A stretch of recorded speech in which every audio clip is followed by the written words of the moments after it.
Once upon a time, I bought a house, and apparently I bought a haunted house. I think? I'm not sure. I didn't realize it until I had a very special guest come and stay in my basement. And I am learning for the first time today what goes bump in the night in Becky's house. Today on Homespun Haints. Hello, Hainted Loves. Welcome to Homespun Haints. I'm Becky. And I'm Diana. And I am still sick, so please forgive my husky, sexy voice. You can really tell the difference when you say hello, Hainted Loves. Hello, Hainted Loves. Ooh. Come into my haunted abode. I am here right now. Here we are recording from your haunted basement. We are indeed. Yes, I have just learned, Hainted Loves, that apparently my house is haunted. Well, you've had experiences in your bedroom before? Yeah, but I just always thought my house was like a train station for ghosts. I didn't really think that it was haunted, but I guess it makes sense considering all the crap that I'm always bringing with me into this place. Like me? You are not crap. Aw, thanks. Well, I also have noticed that basements that I sleep in tend to be haunted. Is it me? Maybe. Is it a train station for ghosts that are attracted to Diana?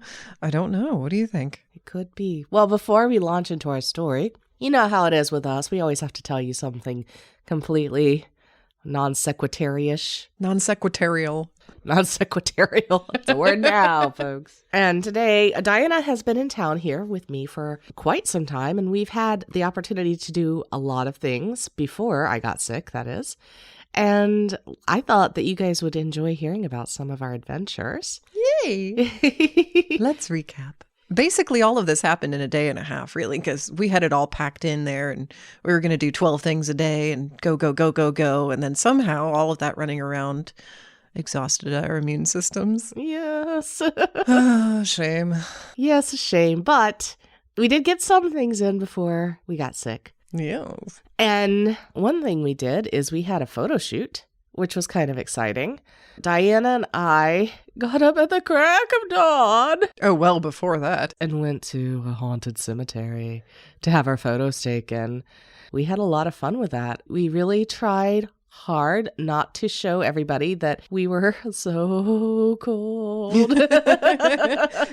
Yeah, it was chilly, but chilly by Atlanta standards. So if you're sitting there by the fire in London right now going, oh, really? It was actually like 34 degrees Fahrenheit. But we were in fishnets. We were very scantily clad.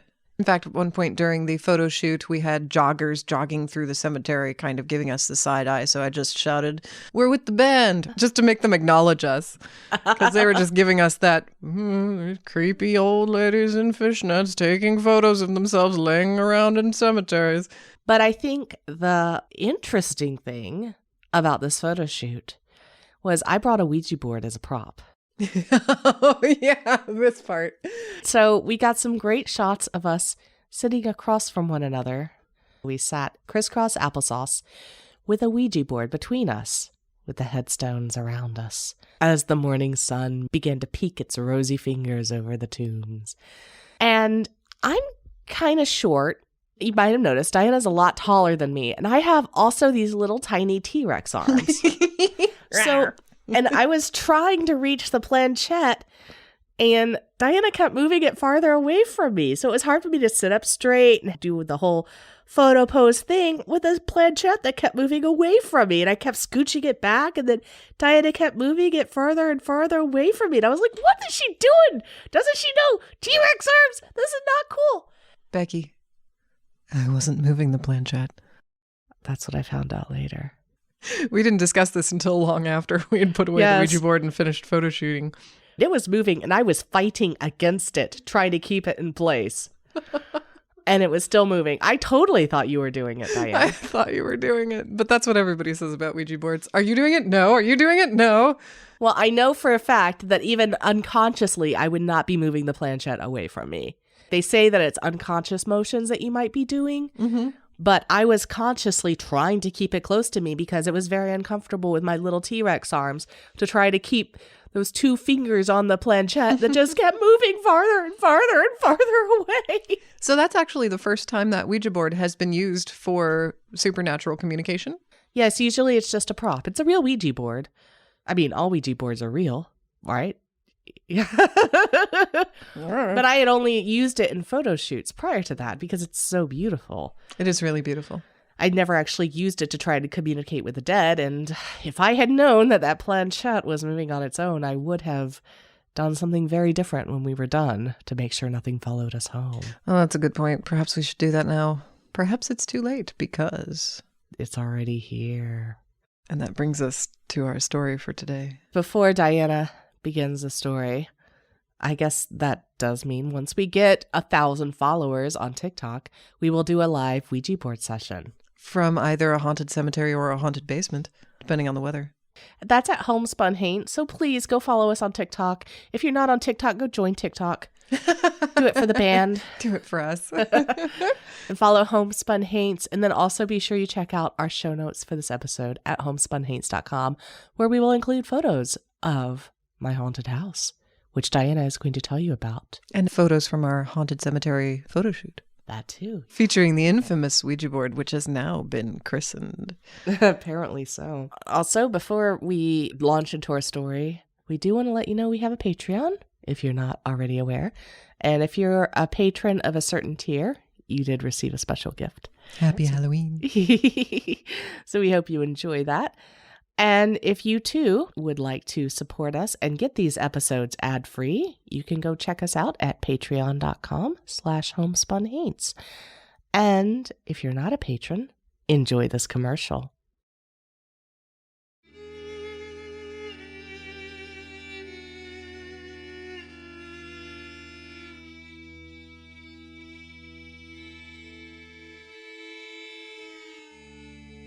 Becky, did you know that the first time I had an inkling that there was something not so kosher in your basement, it was right after we got home from that haunted photo shoot in that haunted cemetery where we opened the portal with the Ouija board accidentally and did not close it. Are you fucking kidding me? No. Shit. This was the first time I noticed anything bizarre was after the photo shoot. And we came home, and we were freezing, and we were tired, and we were covered in bug bites all over our butts. And you went upstairs, I went downstairs, and I was changing my clothes so that we could go out to the Kennesaw House, another haunted location where we probably accidentally brought things home with us. But anyway, when we re-entered the house and I re-entered your basement, I was in there without any lights on. And instead of flipping the light switch near the door, I instead decided to traverse the basement to go straight to the restroom and turn on the light in the bathroom. As I'm traversing the basement, I stop off partway across the room to kind of get my bearings because it's dark. It's quite dark. And I noticed that the main light in the room is coming from this exact recording studio where we are currently recording this episode right now. So it was coming out from under the door? From under the closed door. Yes, there was a bright light on in this room, no light on in the other room. And as I'm standing in the middle of the room trying to get my bearings, looking at the bright light coming out from underneath this door, I see a shadow move across the floor, blocking the light underneath the door. Like somebody was walking behind the door? Well, I thought it was a cat. So after I went to the bathroom, I came back out and I opened the door to let the cat out. There was no cat. I also know that we're very good about turning off that light. Oh, you think the ghost turned the light on and then walked around? I don't know. It's weird that it was on. It's a little bit weird. I wasn't weirded out at all by the fact that the light was on. I was weirded out by the shadow that walked across the light. I really did think it was a cat, though, because all the time the cat's meowing to get in here. And so I figured we'd just, oopsie, lock the kitty in the room. So I went to let the cat out, but there was no cat. There was nobody. Well, except for one thing was in this room. There was a doll. There was a doll. A doll which I just sold on Etsy. So whoever bought it, you're welcome. So I have these dolls that came from thrift stores that my grandmother unloaded onto me. She would just go to Habitat for Humanity and buy these creepy old dolls, thinking that maybe my daughter wanted them. But Now, you did explain to me the very first haunted doll you sold on Etsy. We did a whole episode with talking to her through a Ouija board. You finally sold it on Etsy. Yeah. And then you turned around and apparently had another haunted doll. Immediately, Tell me the story of how you knew this doll was haunted. I didn't. She looked nice. And I was like, oh, well, one doll sold on Etsy. I wonder if I can get rid of all of these dolls. So I was like, well, let me see if I can get rid of some of the other ones. So I picked up another one and I took some photos of her. And as I was taking photos, I started listing her and I was like, what's her name? And I just wrote Josephine. No reason. I just thought her name's Josephine. And I tried to find anything about her, like who made her, what her value was. I couldn't. She looked like she was dressed like Alice in Wonderland, so it's kind of odd that I called her Josephine, but that was just the name I knew she had. I actually, even in the listing, I said, I don't know if she's haunted. I just kind of have a feeling she is. Never really tried to talk to her. I was going to, but then she ended up selling before I could. And she ended up selling the day before, right? She sold before you got here, but I actually packed her up to leave after you had your incidents, Diana. Right, because you kept telling me that you had to pack her up. Yeah, so it was later. It was later that same day that you packed up the supposedly haunted doll. That was in this room when I saw the small little shadow going across the room under the door. So it was small. Yeah, I thought it was a cat. It was small. Okay, it wasn't like oh my God. Okay, but you told me that wasn't the only thing that happened to you. That wasn't the only thing that happened to me, no.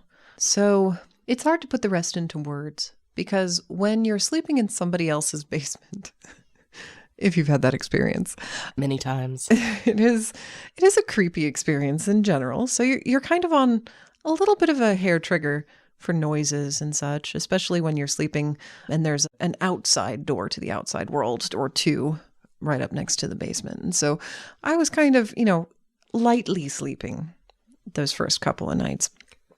And as I was sleeping on my air mattress in the basement with a clear view of this room and the place where I'd seen the door with the shadow move under it, a few times during the night, I would hear a click or a clack or something that sounded very much like a doorknob, turning and unlatching a door, but without the subsequent whoosh or creak of door hinges or door opening sounds. So just that tiny little crack of a doorknob opening and unlatching. And I would open my eyes in the near pitch darkness. The room was only illuminated by the little green light on the television set. And that was it. So it was pitch black minus little tiny green light casting the faintest little bit of shadow.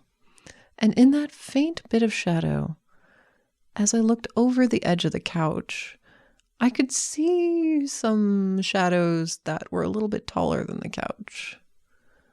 And I assumed that there were like piles of clothes or something like that on the back of the couch that I was seeing. But when I woke up in the morning and I looked over, there was nothing on the couch and there was nothing behind the couch. Wow. So it was multiples. It was definitely very hard to see. It was hard to see within this light. But I definitely saw shadows of the couch that were not couch-shaped, that were no longer present when the lights were on in the morning. So it was almost as if somebody was sitting on the couch and you saw their head? Oh, perhaps. Or peeking up from behind the couch or leaning over the couch with their butt in the air. I don't know. But it was head-shaped? It was lump-shaped. Yeah. Yeah. Lumpy head. The noises you heard from the doorknob, was it continuous or was it just like a one-time? It was one little crack and snick. Just one. And it happened a few times that night, though. It's happened maybe twice a night. Which doorknob is it? I don't know. I hear the sound in the pitch darkness, and I don't see any motion or no sounds follow it up. It's just the sound of a click, crack, shoop. My cat can be very ambitious when it comes to trying to get in a room. The big one. And she will reach up and try to turn the doorknob. But it's not just a one-time thing. I mean, it's persistent. It'll go on for about 5 minutes, and in the middle of it, you'll hear this. That's her weird squeaky sound. Whereas that's terrifying in and of itself. No, that was not my experience whatsoever. It was just the little... And that was it. And nothing followed it up. I didn't see any motion. I just saw a strange shadow that was not explained by anything on the couch. I was able to go back to sleep because, of course, I just assumed there was a pillow or a piece of clothing on the couch or something like that. And as I laid there for a few minutes listening, seeing if any other sounds were coming and making sure that it wasn't some suburban vagrant breaking in through the garage or something. I don't know. I live in a city, so I assume that there's always going to be somebody trying to get in my house. Not because I'm paranoid, but because that's actually happened. I'd listen for a few minutes just to make sure nobody was breaking in. And when nobody moved or made any further noise, I went back to sleep. And this happened again. A little later in the night, sometime. I don't know. I woke up several times. Has it stopped happening since I packed up the doll? Well, I haven't seen the light in here turn on, and I haven't seen any shadows moving across the doorway in here since you gotten rid of the doll. The strange doorknob sound does actually persist. I've heard it 1 to 2 times a night, each night that I've been here. But that's nowhere near as scary as the other thing I've heard. What? There's more? Oh, no. So twice now. Deep, deep, deep into the dark night. Again, laying here in the dark, in the silence of somebody else's basement. No ambient light except for that little green light on the television. When all of a sudden I've heard Alexa say, "Movement detected at back door." Oh. Which is at the foot of the bed. This is at like 2 a.m, so it's not the kids. It could be a bear. That's not reassuring, Becky. I've peeked out when that's happened and it's a possum or a raccoon. But this is the thing. It's pitch black outside these nights because there's very little moonlight. I don't know if that's because there's a lot of trees in your backyard or because it's currently a new moon. There hasn't been much moonlight since I've gotten here. Yeah, it's a new moon. It's a new moon. Okay. So not much moonlight, a little bit of starlight, but not much because there's a lot of very, very tall leafy trees in the backyard. So that back patio area, when we turn off the lights in the basement, you can't see anything out there because the light out there has no light bulb in it. Yeah, we have our contractors to thank for that. You would think that a camera would need some light in order to pick up movement. There's also a motion detector light outside the garage. And that's never come on when this has happened? One time that did come on, but it didn't coincide with the Alexa announcement. Motion detected at back door. It didn't coincide. It was just light out all of a sudden. So you're saying that's bears? It could be a bear. Oh God, why are there bears here? And we're encroaching on their land. They have nowhere else to go. We have bears. What kind of bears? I don't know, the kind that you don't want to come in your house. Well, obviously. The kind that dug up the hornet's nest in our backyard. I mean, so the sliding glass door is probably pretty safe. It's got a latch. It's sturdy glass, but... No, we've never had a bear try to get into the house. See, I imagine that a bear could get through a garage door pretty easily. They're just going after the trash. They just want the trash? They just the want trash the trash. is right there. Yeah, the trash is right there. So that's why I said it might also be a raccoon. But there have been times where that's gone off too, coinciding with odd sounds in the house. I sit straight up in bed. I'm like, we're being invaded. And there's nothing, but there have been a few times where I've heard what sounds like when an old incandescent bulb would pop right after you turn it on. You know, that weird like glassy kind of pop sound. Yeah. So I hear that and then the pop. And then I hear the motion detected at the back door. Do you get that announcement throughout the house, or is that something that only announces down here in the basement? The motion detected at back door thing. It announces throughout the house. Oh. But I did not. I have not heard it since you were here. I've heard it twice. Oh my God. Whether it's bears or a ghost, it's still scary, right? Either way, I'm not going out there to investigate. But a bear would set off the light. I assumed so, but yeah, in this case, the light was not actually turning on. The fact that it told me motion was detected at the glass door right next to me made me think, well, either there's an intruder peering in through the window to look at me, and I can't see them because there's no moonlight and there's no light out there and there's no light in here, or creepy wild animal rummaging around in the trash. I didn't think bear, though. I was definitely thinking raccoons. But oh, I'm glad the light didn't turn on, because if it had turned on and there was a creepy man like peering up against the glass like this with his hands by his eyes trying to look in at me, that would have probably made me pee on your couch. So I'm real glad that didn't happen. Well, I'm thoroughly creeped out. Right? My basement is haunted. Hey, I get to sleep down here for the next few days. Well, we have seen some things in our house that make us believe that maybe it is haunted. I'll tell you a little bit of the history of the house. So, when we purchased the home, as you know, when I told my daughter which house we were purchasing, she said, "Oh, is that the one with the little girl in the basement?" In the basement? Why didn't you tell me this? To which I responded, "What?" And I immediately contacted our realtor and asked her to contact the person we were purchasing the home from and ask if the house was haunted. This is something you can do in Georgia. And when my realtor responded to me, it was almost immediate. She said that the homeowner responded immediately that the house was not haunted. She regularly made sure it was not haunted. And that's the creepy part. No, it's not haunted. I know it's not. I fixed that. Like, that's a disclosure thing. Like, no, I know for a fact there's no more lead paint in there.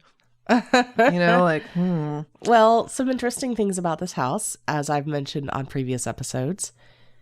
There is a pet cemetery in the backyard. Ah, yes. And we asked her to remove that. And just like in Poltergeist, she removed the graves, but not the bodies. I mean, that is kind of awful, asking somebody to dig up their dead dog. Yeah, I mean, that's just mean. So did you remove the bodies after she went? We later discovered it's not even our land, so... Oh! Okay. Those bodies can stay. Yes, exactly. They've probably been dug up because we've re-landscaped areas of that. She had a shrine. She had a shrine set up in the back, an altar, I guess, of sorts. She was very Catholic, so she had a shrine to Mary set up with an arbor and a bench. And we asked her to remove that, and she was quite upset by this. She said that St. Mary is protecting the house. And my realtor said, "Yeah, but they're Jewish." And she said, "Yeah, but St. Mary's protecting the house." We found all sorts of effigies of saints buried in the yard, too, as we've dug it up and re-landscaped. And there's also a lot of spaces just covered in candle wax that we can't get off, where she would have candles all around the place burning, like on the floor. Oh, okay. Not in the backyard. I don't know, maybe. There's all sorts of things that show up in the backyard. Usually tennis balls that her dead dog would... Oh, no. But I learned from a neighbor that her husband died on the property here. So, yeah. So, but you're sure it was a pet cemetery on the property? I hope so. There were like dog collars and bird cages and stuff as markers. Not like a wedding ring and a pocket knife or anything like that. I'm sure there are human remains beneath all of our feet. Well, this land has been traversed for tens of thousands of years by humans. I'm sorry. As soon as we started talking about this, I got overwhelmingly tired. I don't know what's going on. I feel like it's I got sapping hit by, your strength. I feel like I got hit by something. The ghost is sapping your strength. Anyway, fascinating. No, of course we're all mired in bodies here in this land. So it makes a lot of sense that there probably were peoples on this land for many tens of thousands of years.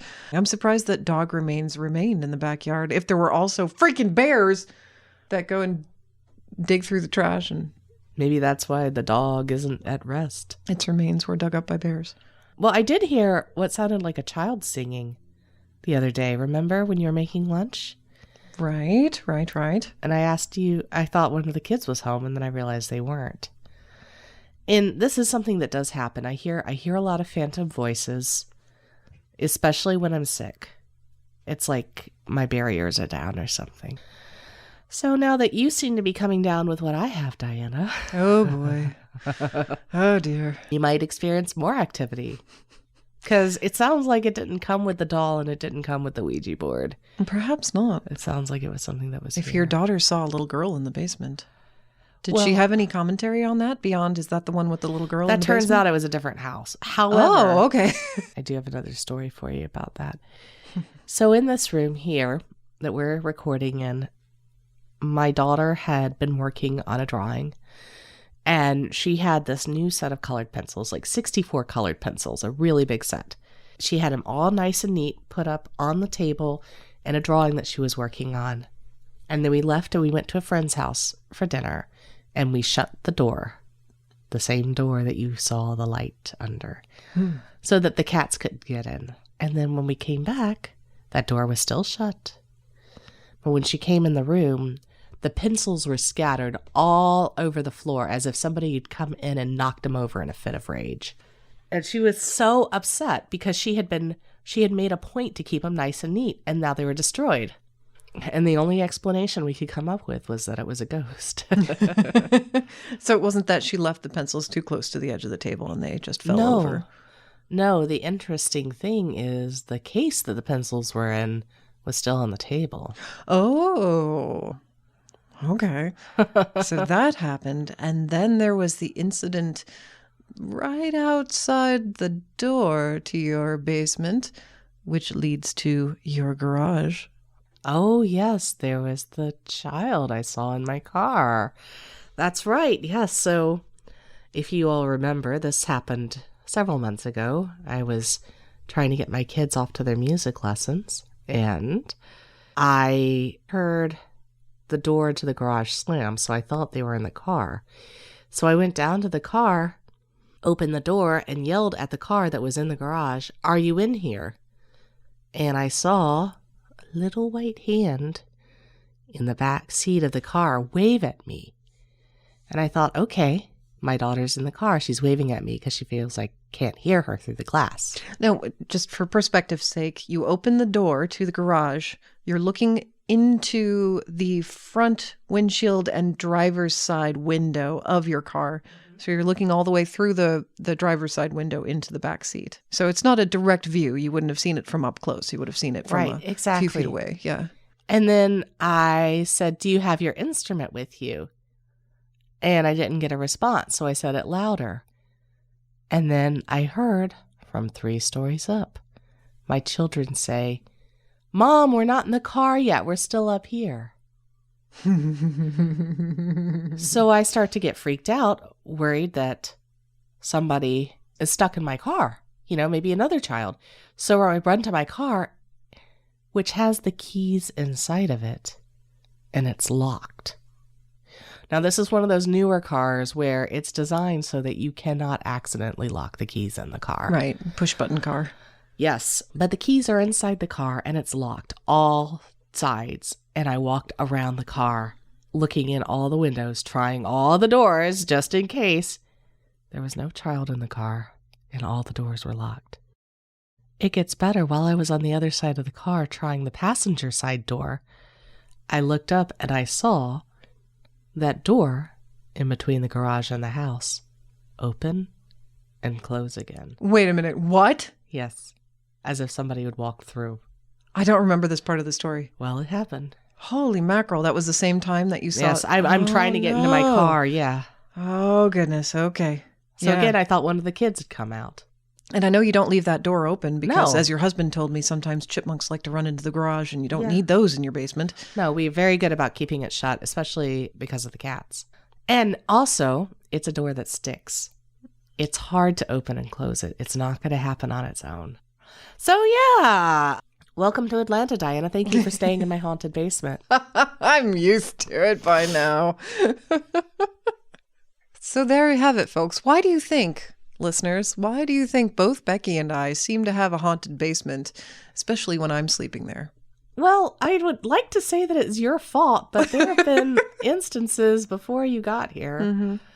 And I have been told that if I bring anything home with me, I have to stop the podcast. No. By my husband. By your husband who doesn't believe in ghosts. Yes, exactly.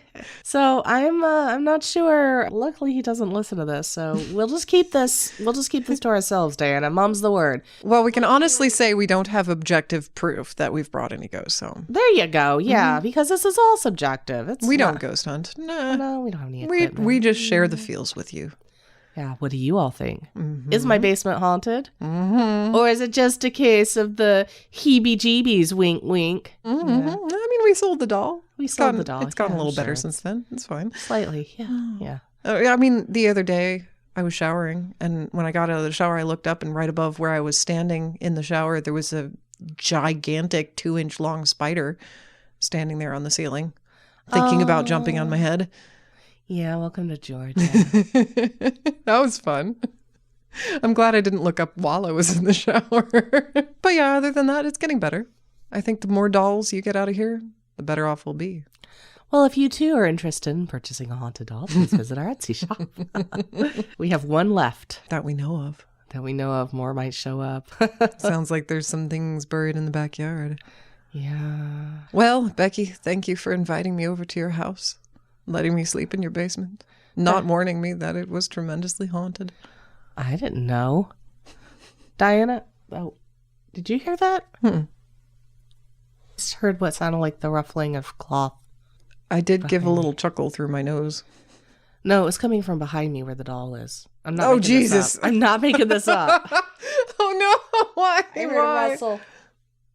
Maybe she was just settling. She was sighing. Okay. Well, Haunted Loves, do you think my house is haunted? Or is it all in our heads? We would like to know. There's a lot in our heads, so it's hard for us to tell. Very true. Good point. And if you find yourself visiting a friend on the other side of the country who says, "Oh, just sleep in my basement. It'll be fine. Nothing scary ever happens here." That was actually my idea, sleeping in the basement, so I've brought this upon myself. I'm the reason I'm having a spooky day.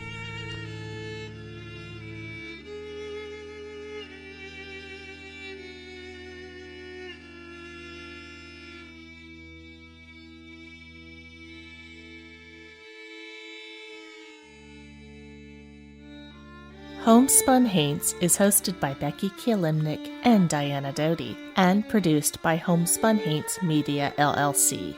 Editing and music by Becky Kielimnik. Show notes by Diana Doty. If you have a ghost story and you'd like to be considered as a guest for this podcast, please visit our website at homespunhaints.com/submit.